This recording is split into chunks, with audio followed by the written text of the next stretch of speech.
Navi Mumbai network. Corona की दूसरी लहर को धीरे धीरे नियंत्रण में लाने के पश्चात अब कोरोना की तीसरी लहर को लेकर नवी मुंबई महानगर पालिका अब और ज्यादा सजग हो गई है।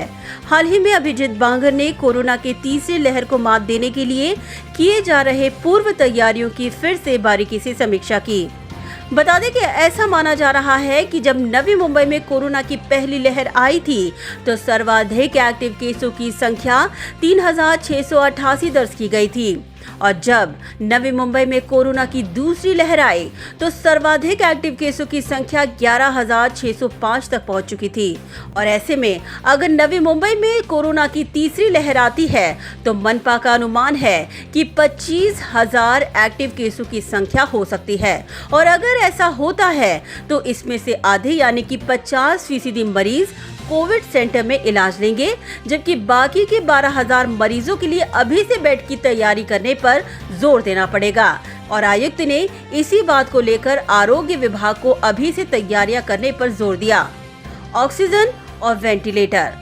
सबसे पहले बढ़ते हैं आईसीयू बेड की तरफ। बता दें कि कोरोना की दूसरी लहर में आईसीयू और वेंटिलेटर बेड की अधिक मांग को देखते हुए इस बार कोरोना की तीसरी लहर से निपटने के लिए 1500 आईसीयू बेड की व्यवस्था मनपा करने की तैयारी में है। Oxygen bed.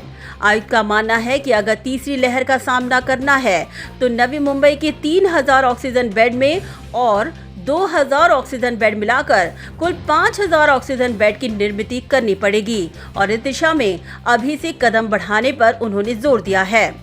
साधारण बेड।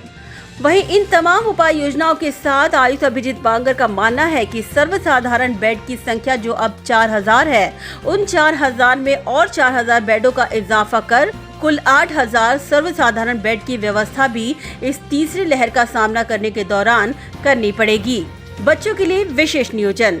इस तीसरी लहर का बच्चों पे पड़ने वाले असर की आशंकाओं को देखते हुए आयुक्त अभिजीत बांगर ने छोटे बच्चों के लिए सर्वसाधारण bed, oxygen bed, ICU bed, paediatric ventilator व्यवस्था से युक्त नवी मुंबई के 2-3 जगहों में विशेष कोविड सेंटर की व्यवस्था करने पर जोर दिया है और साथ ही उनके साथ केयरटेकर को रुकने के लिए भी विशेष व्यवस्था करने पर भी जोर दिया है। मनुष्य बल बढ़ाने पर जोर। इन बढ़ते बेडों की संख्या और बच्चों के लिए अनुभवी डॉक्टर और पैरामेडिकल स्टाफ की जरूरत को देखते हुए न केवल मनुष्य बल की संख्या बढ़ाने पर आयुक्त ने जोर दिया है, बल्कि बच्चों के लिए भी बनाए जाने वाले विशेष कोविड केयर सेंटर के लिए और अभी से ही विशेष प्रशिक्षण की शुरुआत करने पर उन्होंने आरोग्य विभाग को सुझाव दिए हैं।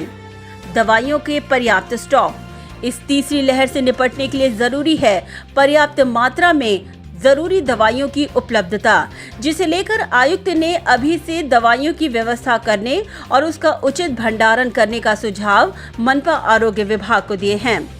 ऑक्सीजन को लेकर आत्मनिर्भरता।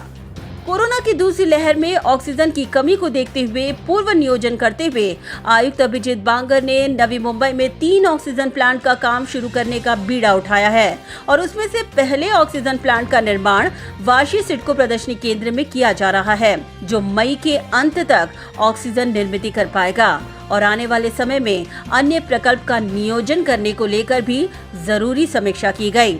इन तमाम तैयारियों के साथ मनपा तीसरी लहर से निपटने के लिए तैयारी कर रही है और उम्मीद यही है कि नवी मुंबई इस संकट से भी बाहर आ जाए। Bureau report, Navi Mumbai network.